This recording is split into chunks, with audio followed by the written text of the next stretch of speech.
Welcome to Thoughtful Planning, the place where real conversation, expert insight, and a touch of humor meet to turn our end-of-life uncertainties into self-assurance. I'm your co-host Santiago, a history buff and a big kid at heart.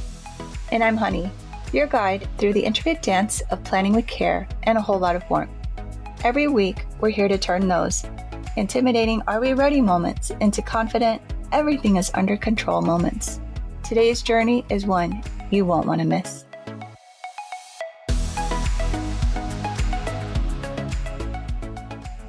Hi, welcome to Thoughtful Planning. I'm Honey. And I'm Santiago. Before we begin this episode, please note that we're not doctors, we're not legal professionals.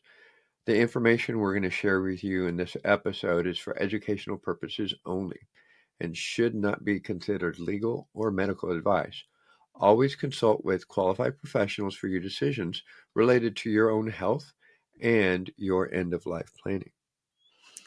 All right, so today we are diving deeper into advanced care planning by exploring a powerful visual resource we recently watched called Extremis. It's a short 2016 Netflix documentary that brings these difficult decisions to life. So if you've been following our previous episodes on advanced care, dementia, and mental health directives, you know how important it is to make these decisions ahead of time while you're clear of mind. But for some, hearing about this just over this audio podcast, it's not enough, and seeing it maybe can actually bring things into a better understanding. Bringing that into perspective of the visual learners. I'm not going to say I cried, but yeah, there was somebody cutting onions in the room while we were watching it because there was a couple tears flowing here and there. But before we get too deep into this, let's start with the essential question for today. So, how can visual representations like the documentary Extremis help individuals and families make more informed advanced care decisions and maybe help you with those hard discussions we talked about? Extremis was recommended to me by another doula, and I watched it first, and then I told Santiago I wanted him to watch it too, as it was a perfect show to share with our listeners on these important topics of advanced care planning that we've been having. It's a portrayal of the medical and emotional challenges people face when making these life or death decisions. So it's like Honey said, it's extremely short. It's only 24 minutes long. It's rated PG, even though I think that it actually should be at least rated PG-13 because it's very emotionally intense. For me, it was pretty impactful seeing it, talking about it and hearing stories. It's different than seeing families go through these discussions at the bedside. It just shows that raw reality that families face in an ICU setting when they're faced with someone that's really ill or facing a serious injury. It highlights the importance of planning in advance and having those tough discussions that we've talked about with your loved ones and your healthcare providers. Right. One of the biggest takeaways from Extremis is the challenge of facing tough decisions when no one knows what to do or what you want. The families and doctors have to navigate the balance between hope and reality.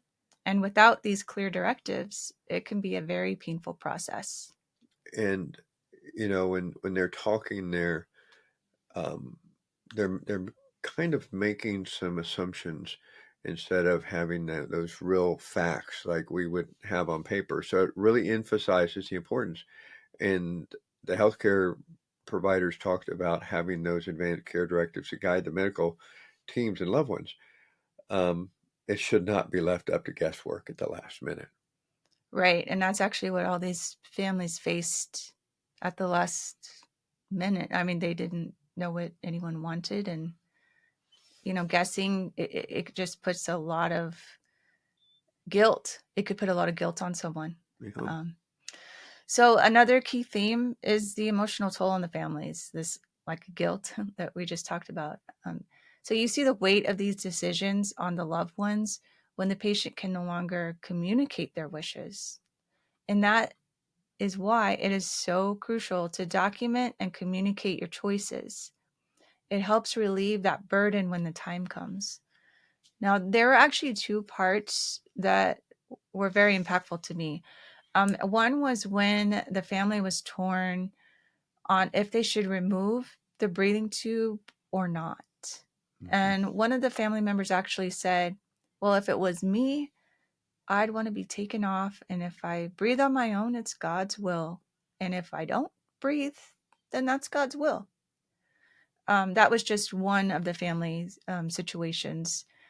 The other part was another family, and there was it was a daughter, and she did not want to take her mom off of breathing support, saying that she did not want to murder her mom because her heart was still beating. I mean, to me, that she carried this thought that she would be murdering her mom if she took her off life support. And I know as a mom, I wouldn't want to put that burden on my child.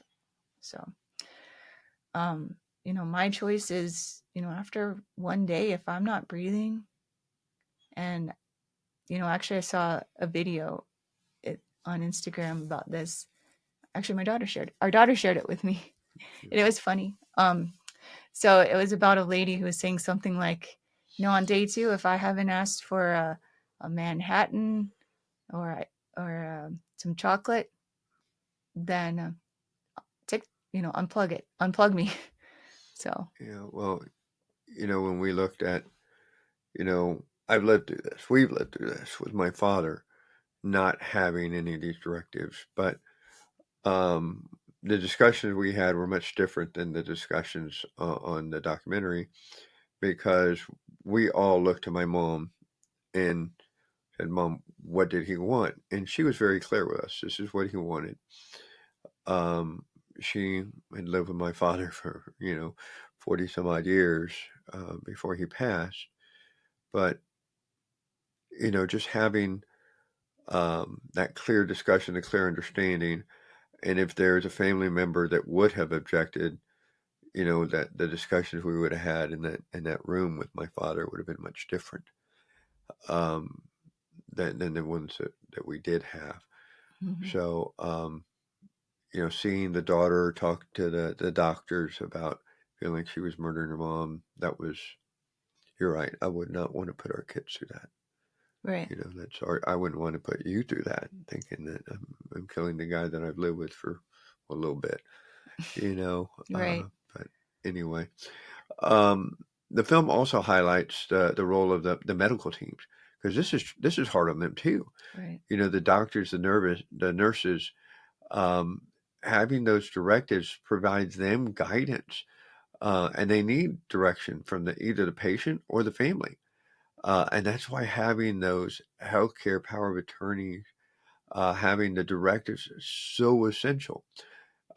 This is guidance that ensures your wishes are honored, even if you can't speak for yourself. Like that one lady that couldn't even draw letters. She was pointing at letters on like a keyboard thing that they had, just to tell them what she was feeling.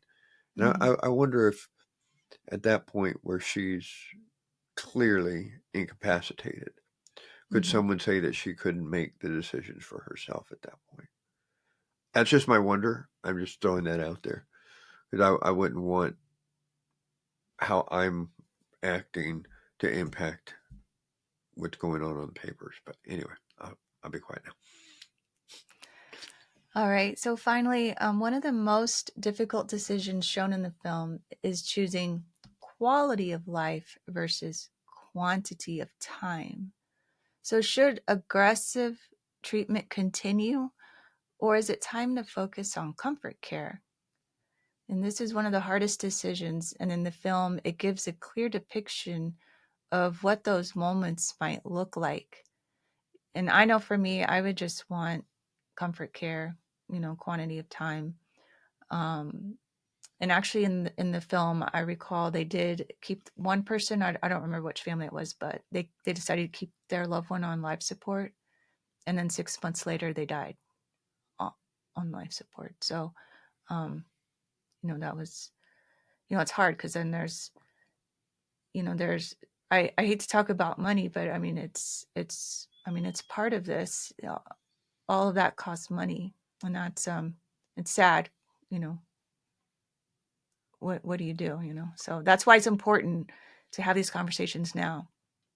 Well, we read an article the other day about a family that decided to keep their loved ones on life support, and it was hundreds of thousands of dollars to keep them alive, and it was just weeks, So, quite frankly, I'm the same with you. If I can't breathe on my own, if I can't eat on my own, if I can't do anything like that, you know, my better days have probably passed at that point. Just let me go. Hmm. So, if you're a visual learner, or if you just want to see what those decisions are like and what it could happen to your family, watch Extremis. It can help you visualize scenarios and maybe guide you in discussions we've mentioned in previous episodes. Hmm. So here's a few steps that maybe you want to take after watching. Take the time to reflect on your own values. What matters to you most? If you're in a similar situation, like Honey said, you know, do you want to stay on life support and extend your life, or is it about quality of care and how you're feeling at that point? Have a conversation with your family, your medical providers about your options. If you don't have any documents yet, consider using resources like we discussed in our last episode, Five Wishes or your state's healthcare directive forms to formalize your choices, or consider, talking to an attorney. And we'll provide some of those links from the last discussion we had on this into the show notes.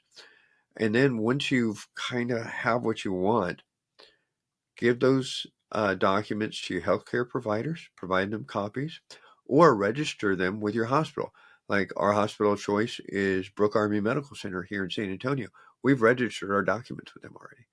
So if we need to change them, it's just a matter of us going back there, giving them the new documents, and they switch them out.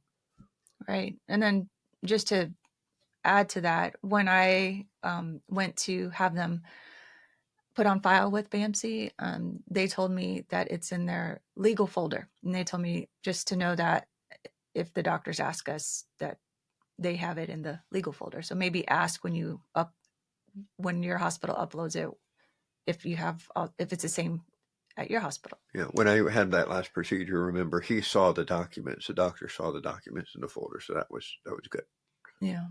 Um, all right. So if you've already completed your directives, then consider sharing the film or our podcast with loved ones to spark meaningful conversations. And I should also say, if you've already completed your directives, I'm going to ask you, have you shared those directives with your loved ones? What are your wishes? And again, like Santiago just said, did you also share them with your healthcare provider? So we know this can be a very overwhelming and sensitive subject, but taking this one step at a time can make a difference. And I think with this, like I said, the past two episodes that we've had where we've talked about it, we've given you resources just to look up scenarios where you can have conversations with your family. And now having this visual option as well, we hope that you really take the time to research these for yourself. Yeah, and when you think about it, you know, only still, and we'll say it again because we've said it multiple times, only a third of Americans have a will. And what good news is, over almost 50% of older Americans have healthcare directives. But I guess we just need to make sure, okay, you have them, but who knows about them? Right. Where have you shared them out? Having them in your safety deposit box at the bank, not a good option because nobody can get to that but you. But where do you have them? Have you given them to the right people? And and now let's get everybody else moving. Get your family to to do it themselves because you never know when you might need them. Hmm. So before we wrap up, let's revisit that essential question we talked about at the beginning of this discussion. So how can a visual representation like the documentary Extremis help individuals and families um, make a more informed advanced care directive decision. Is this going to help you say, you know what, let's just knock this out. It's not that hard. Just a couple of documents that we have to sign, get notarized, all that good stuff. Hopefully it helps. Right. It was pretty powerful. So thank you for joining us. We hope today's discussion gives you the encouragement to take the next step in your planning journey. Don't forget to subscribe, leave a review, and share this episode with someone who might benefit. So until next time, remember, every chapter you write today shapes your legacy tomorrow. Thank you so much for joining us at Thoughtful Planning. And just like the vibrant hues of a setting sun, we're wrapping up another episode of Thoughtful Planning. Every shared story and insight is a step closer to turning uncertainty into celebrations of preparedness. Absolutely. And to our listeners, remember that every surprise that comes our way is an opportunity to grow, adapt, and learn. Stay tuned for more stories, expert insight, and of course, a touch of wit in our next episode. We're not just co-hosts, we're fellow travelers on this journey. For more information on additional resources, which will help you take the next step in planning, look for the link in the show notes for our membership. Join us next time for another episode of Thoughtful Planning. Until then, keep living, laughing, and loving every moment.